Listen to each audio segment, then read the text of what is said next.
असद खानदान का शाम में 53 साल इक़्तिदार का खात्मा। बशार अल असद की 24 साल हुकूमत 11 दिन की लड़ाई में खत्म हो गई। बशार अल असद रूस पहुंच गए। रूसी खबर एजेंसी के मुताबिक रूस ने इंसानी बुनियादों पर शामी सदर को सियासी पनाह दे दी। बशार अल असद तैयारी के जरिए रूस पहुंचे। बशार अल असद ने उस वक्त दमिश्क छोड़ा जब बागी उनके महल के करीब पहुंच गए थे। हयात तहरीर अल शाम के अस्करियत पसंदों का दमिश्क पर कब्जा। सरकारी टीवी पर फतह का ऐलान। तमाम कैदियों के लिए आम माफी। दमिश्क में शाम 4 बजे से सुबह 5 बजे तक कर्फ्यू नाफिज। दमिश्क के मरकजी उम्मिया स्क्वायर पर हजारों शहरियों का जश्न। नारेबाजी, आवाम टैंकों पर चढ़ गए। जंगजू रहनुमा अबू मोहम्मद अल जोलानी ने कहा, शाम में स्याह दौर का खात्मा करने के बाद नया अहद शुरू होने जा रहा है। तमाम सरकारी, गैर सरकारी इमलाक और तनसीबात का तहफ़्फ़ुज़ किया जाएगा। आवाम और साबिक हुकूमत के फौजी सरकारी इदारों से दूर रहें। सरकारी इदारे इस वक्त साबिक वज़ीर आज़म की निगरानी में हैं। हवाई फायरिंग सख्ती से मना। जंगजू और आवाम सदारती महल में दाखिल। वहाँ मौजूद अशिया कब्जे में ली। खुशी के साथ तस्वीरें भी बनवाई। सुवेदा में बशार अल असद के पोर्ट्रेट फाड़ दिए। हमा शहर में बशार अल असद के वालिद हाफिजुल असद का मुजस्मा भी गिरा दिया। दमिश्क में जेल से 3500 सियासी कैदी रिहा। बास को आज फांसी होना थी। शाम में कशीदा सूरत हाल। सैकड़ों पाकिस्तानी ज़ायरीन फंस गए। ज़राए के मुताबिक एयरपोर्ट की बंदिश के बायस तकरीबन 250 पाकिस्तानी ज़ायरीन फंस कर रह गए। वज़ीर ख़ारजा इसहाक़ डार का तुर्की के वज़ीर ख़ारजा हकान फिदान के साथ टेलीफोनिक राब्ता। शाम में पाकिस्तानी शहरियों की हिफाजत के लिए कोशिशों पर बातचीत। दोनों मुल्कों में मुमकिना ताउन पर भी तबादला ख्याल। तर्जुमान दफ्तर ख़ारजा मुमताज़ ज़हरा बलोच कहती हैं, पाकिस्तानी शहरी शाम में महफूज हैं। शहरियों को एहतियात बरतने का मशवरा दिया है। एयरपोर्ट खुलने के बाद पाकिस्तानियों की वापसी को सिफारत खाना आसान बनाएगा।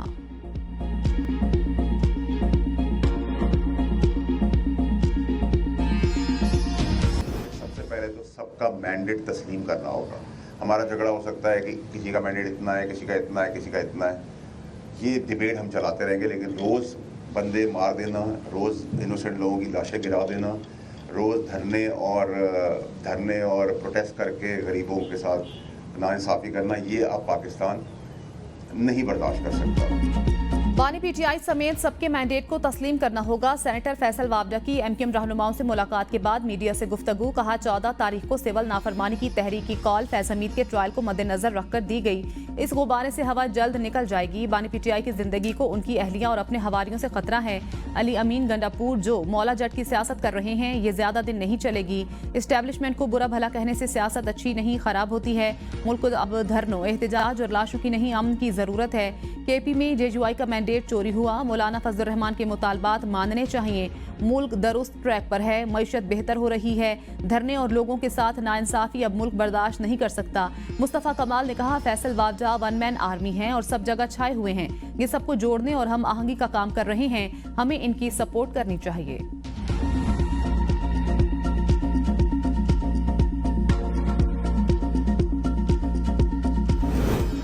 नवाज शरीफ की शहबाज शरीफ को मदारिस बिल पर फजलुर रहमान के तहफ़्फ़ुज़ात दूर करने की हिदायत। वज़ीर आज़म ने कहा, मौलाना फजलुर रहमान को मदारिस बिल पर भी एतमाद में लिया जाएगा।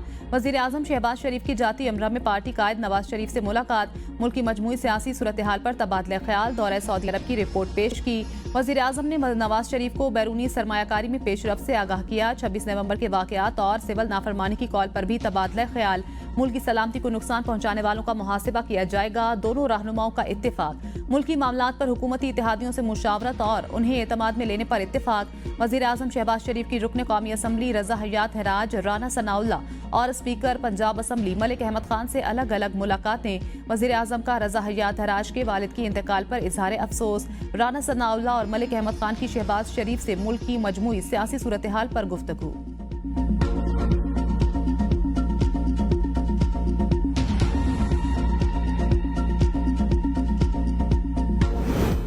इस्लामाबाद आने का फैसला किया तो कोई हमारा रास्ता नहीं रोक पाएगा। बिल पर 16 या 17 दिसंबर को इजलास में मदारिस मुतफिका फैसला करेंगे। दीनी मदारिस पर पीडीएम की हुकूमत ने ड्राफ्ट तैयार किया। दीनी जमातों ने इत्तेफाक किया। बिल पार्लियामेंट में मुतफिका तौर पर मंजूर हुआ। फिर मुदाखलत से इस ड्राफ्ट को रोक दिया गया। फजलुर रहमान का पेशावर में इस्राइल मुर्दाबाद कॉन्फ्रेंस से खिताब। कहा, मदारिस बिल पर मेरे घर मुलाकातें होती रहीं। 26वीं तरमीम के वक्त ड्राफ्ट पर बात की। ये बददयानती और धोखा है। किस मुआहदे की बात कर रहे हैं? आपने खुद इसकी खिलाफ वर्जी की। ब्यूरोक्रेट और इस्टेब्लिशमेंट के हाथों आप बेवकूफ़ बन सकते हो, हम नहीं।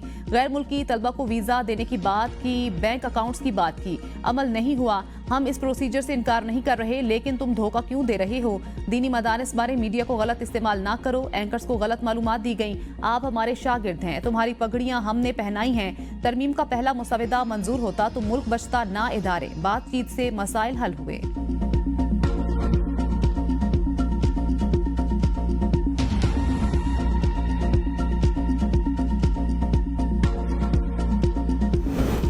मुज़ाकरात के लिए कमेटी में असद कैसर, हामिद रजा, अली अमीन समेत दीगर अहम रहनुमा शामिल। पीटीआई रहनुमाओं की प्रेस कॉन्फ्रेंस। उमर अयूब ने कहा, कमेटी हर किसी से मुज़ाकरात के लिए बाइख्तियार, जो भी मुज़ाकरात करना चाहे मुज़ाकरात करेंगे। शहबाज शरीफ का माइंडसेट हिटलर और पुरानी फिल्मों जैसा है। बानी पीटीआई का हुक्म है, 13 दिसंबर को पेशावर में दुआ और जिरगा करेंगे। 200 से ज्यादा कारकुन लापता हैं, हजारों की तादाद में कारकुन जख्मी हैं। अस्पतालों से रिकॉर्ड गायब किया गया। असद कैसर ने कहा, बातचीत के लिए मुज़ाकराती कमेटी बनाई, कानून में रहते हुए मुज़ाकरात आगे बढ़ाना चाहते हैं। आइन के मुताबिक जिद्दोजहद जारी रखेंगे। शिबली फराज ने कहा, जो जुल्म हो रहा उससे पूरी दुनिया में बदनामी हुई।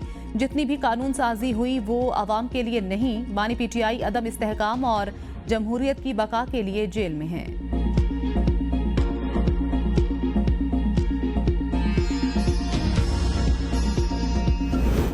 पीटीआई कमेटी उनसे बात के लिए बनाई गई है जिनके पास ताकत है। रऊफ हसन कहते हैं, बानी ने सिर्फ बात करने का कहा, किसने करनी है ये वाज़ेह नहीं। जाती राय यही है, मुज़ाकरात इख्तियारात रखने वालों से हो सकते हैं। पार्टी फैसला करेगी आईनी अदालत में मुकदमात की पैरवी करनी है या नहीं। सिविल नाफरमानी के लिए 2014 और 2024 के हालात में जमीन आसमान का फर्क है। हुकूमत ने बानी पीटीआई की सिविल नाफरमानी की तहरीक मज़ीका खेज करार दे दी। लाहौर में तकरीब से खिताब करते वज़ीर इत्तलात अता तारा ने कहा, आवाम तशद्दुद और नफरत की सियासत मुस्तरद कर चुकी। सिविल नाफरमानी की तहरीक भी नाकाम होगी। नाफरमानी तो तुम्हारे खून के अंदर है। मुल्क में जहां इंतशार होगा हम उसके सामने खड़े होंगे।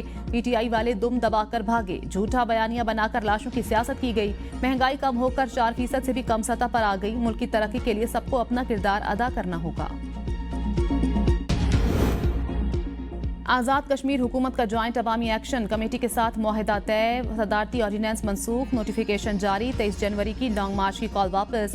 एक्शन कमेटी का एहतजाज खत्म करने का फैसला। मुआहिदे के मुताबिक सदारती ऑर्डिनेंस खत्म करने पर इत्तेफाक।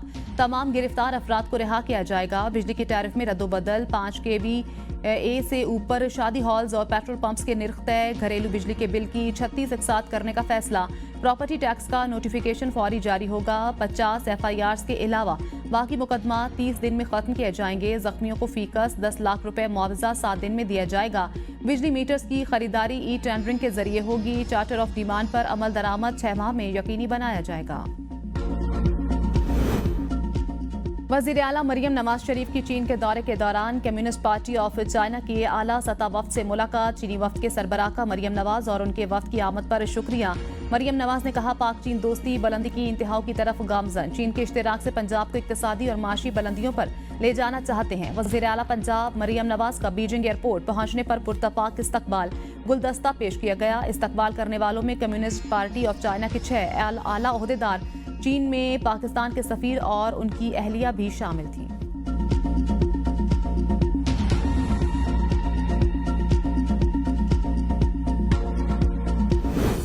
खुश्क साली का खात्मा, बारिश और बर्फबारी का आगाज। मलका कोहसार मरी में मौसम सरमा की पहली बर्फबारी। छुट्टी के बाद सयाह उमड़ आए। कोटली, सतिया और गिरदोनवाह में भी बर्फबारी। मानसेहरा में शुगरान और नारान में बर्फबारी। बालाकोट शुगरान रोड पर गाड़ियां फंसने से सयाहों को मुश्किलात। बर्फ हटाने का काम शुरू। गलियात में बर्फबारी का सिलसिला थम गया। एबटाबाद डोंगा गली में सड़क पर फिसलन। सयाहों की गाड़ियां फंस गईं। सयाहों को मुश्किलात। जिला अस्तोर में शदीद बर्फबारी गुज़श्ता रात से जारी। सर्दी में इजाफे से आबशारें जम गईं। बलूचिस्तान में शदीद सर्दी। मस्तोंग समेत मैदानी इलाकों में पानी जम गया। धुंध और गर्द आलूद हवा के बायस मामूलाती जिंदगी मुतासिर। कल्लात शहर और गिरदोनवाह में यकबस्ता हवाएं। गैस गायब। बिजली की गैर एलानिया लोड शेडिंग से मामूलाती जिंदगी बुरी तरह मुतासिर। मुल्क के मुख्तलिफ इलाकों में तेज हवाओं के साथ बारिश। ठंडी हवाओं के सबब दर्जा हरारत गिरने से सर्दी में इजाफा। पंजाब के साहिवाल डिवीजन में ओकाड़ा और साहिवाल में बारिश।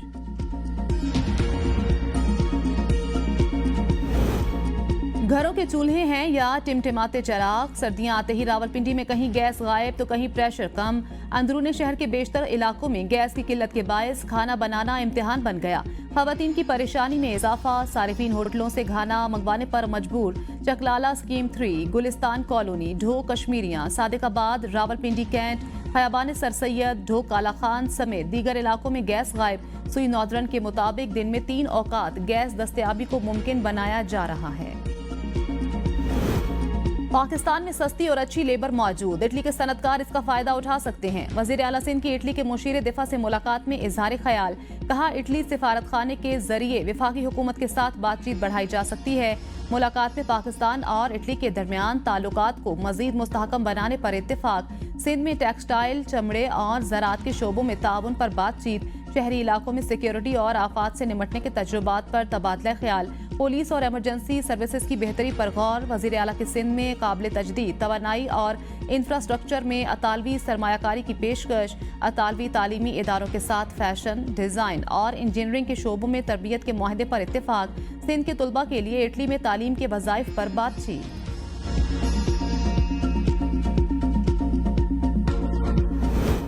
वज़ीर आला खैबर पख्तूनख्वा की ज़ेर सदारत DI खान में तरक्याती मंसूबों से मुतल्लिक इजलास। अली अमीन गंदापुर की अवामी फलाह और बहबूद के मंसूबों में गैर ज़रूरी तख़ीर से गुरेज की हिदायत। कहा जम अजला और दीगर पसमानदा अजला को तरक्याती मंसूबों में तरजीह दी जाएगी। तमाम डिवीजनल कमिश्नर्स अपने मुतल्लिका डिवीजन्स में तरक्याती मंसूबों पर पेश रफ्त की निगरानी करें। तोशाखाना 2 केस में बुशरा बीबी की जमानत मनसूखी की दरख्वास्त 12 दिसंबर को समाअत के लिए मुकर्रर। इस्लामाबाद हाई कोर्ट के जस्टिस मियां गुल हसन औरंगजेब समाअत करेंगे। FIA की बुशरा बीबी के जमानत मनसूखी की इस्तदा मौक़िफ़ इख्तियार किया। बुशरा बीबी जमानत की रियायत का गलत इस्तेमाल करके अदालत पेश नहीं हो रही। अदालत बुशरा बीबी की दरख्वास्त जमानत मनसूख करे। बानी PTI की पहली सिविल नाफरमानी से ज्यादा बुरा हशर दूसरी का होगा। विफाकी वजीर सन्नत और पैदावार राना तनवीर हुसैन की मीडिया से गुफ्तगू। कहते हैं करो या मरो का नारा लेकर इस्लामाबाद पर चढ़ाई करने वालों की हालत काबिल तर्स। पहले गंडापुर भागता रहा, अब बुशरा बीबी भाग गई। गंडापुर इतना ही खेलते हैं जितनी उन्हें इजाजत दी जाती है। PTI इंतशार का शिकार और इसका शिराजा बिखर रहा है। पाकिस्तान दुश्मन मुल्क और अनासिर बानी PTI के हिमायत में इकट्ठे हो चुके हैं। ओवरसीज पहले पाकिस्तानी और बाद में सियासी वर्कर हैं, वो पाकिस्तान के खिलाफ नहीं जा सकते। बगैर तस्दीक खबरों के फैलाव से पाकिस्तान का आलमी सतह पर चेहरा मस्ख हुआ। सिक्योरिटी जराये के मुताबिक PTI एहतजाज से चलने वाली मनगढ़ंत खबरों ने तबाहकुन किरदार अदा किया। तहरीक इंसाफ के इस्लामाबाद में एहतजाज के दौरान आलमी इदारे फेक न्यूज वाच डॉग की तहकीकाती रिपोर्ट जारी। रिपोर्ट के मुताबिक अली अमीन गंडापुर और बुशरा बीबी की गिरफ्तारी से मुतल्लिक जाली खबर ने एहतजाज की शिद्दत बढ़ाई। पिम्स और पोलीक्लिनिक अस्पताल में सैकड़ों लाशों की जाली खबरों के भी मनफी असरात। पीपल्स पार्टी की कमेटी आज हुकूमती कमेटी से मुलाकात करेगी। बिलावल भुट्टो की सरबराही में पीपल्स पार्टी कमेटी बराए कौमी इशूज का वर्चुअल इजलास। अरकान के दरमियान अहम मुल्की मामलात पर तबादला ख्याल। इजलास में राजा परवेज अशरफ, शहरी रहमान, मुराद अली शाह और दीगर की शिरकत।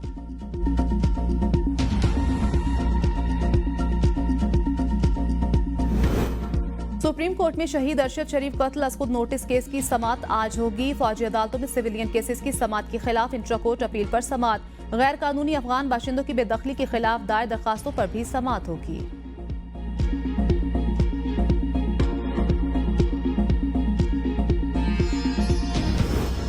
डी सीट रुकने कौमी असम्बली आदिल बाज़ाई की अपील पर सुप्रीम कोर्ट में आज समाअत होगी। जस्टिस मंसूर अली शाह की सरबराही में 3 रुकनी बेंच आदिल बाज़ाई की अपील पर समाअत करेगा।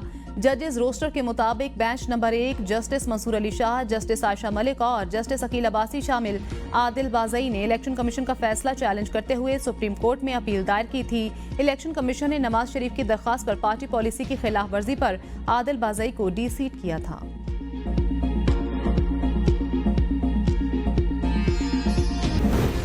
चैंपियंस ट्रॉफी का शेड्यूल बदस्तूर ताखीर का शिकार। भारतीय हठधर्मी पर ब्रॉडकास्टर भी परेशान। जराये के मुताबिक ICC की आज कोई मीटिंग शेड्यूल नहीं। मामलात को फाइनल करने में मजीद वक्त लग सकता है। ICC और स्टेक होल्डर्स के दरमियान राब्ते बरकरार। PCB और भारतीय बोर्ड के दरमियान भी बातचीत जारी। ICC चैंपियंस ट्रॉफी 2025 के शेड्यूल फाइनल करने के लिए जरूरत पड़ने पर ही बोर्ड मीटिंग बुलाई जाएगी। ब्रॉडकास्टर्स की तरफ से भी हतमी जवाब का इंतजार। ब्रॉडकास्टर्स की अपनी शराइत हैं जिनको सामने रखकर चीजों को फाइनल किया जाना है। वज़ीर आज़म का चैंपियंस ट्रॉफी के हवाले से मोहसिन नकवी पर मुकम्मल एतमाद का इजहार। असूली मौक़िफ़ को सराहा। शहबाज शरीफ से चेयरमैन PCB की मुलाकात। मोहसिन नकवी ने आईसीसी चैंपियंस ट्रॉफी टूर्नामेंट की पेशरफ्त के हवाले से आगाह किया। वजीर आजम ने कहा, पाकिस्तान की इज्जत सबसे पहले, इसके बाद कुछ और है। चैंपियंस ट्रॉफी टूर्नामेंट से मुतल्लिक आपका मौक़िफ़ हर पाकिस्तानी के दिल की आवाज़ है। आईसीसी में आपने पाकिस्तान के 24 करोड़ आवाम की तर्जुमानी की। चेयरमैन पीसीबी मोहसिन नकवी ने कहा, पीसीबी पाकिस्तान में चैंपियंस ट्रॉफी टूर्नामेंट के इनेकाद के लिए मुकम्मल तौर पर तैयार है। हम पाकिस्तान और क्रिकेट की जीत चाहते हैं। इंशाअल्लाह चैंपियंस ट्रॉफी के हवाले से अच्छी खबर सामने आएगी।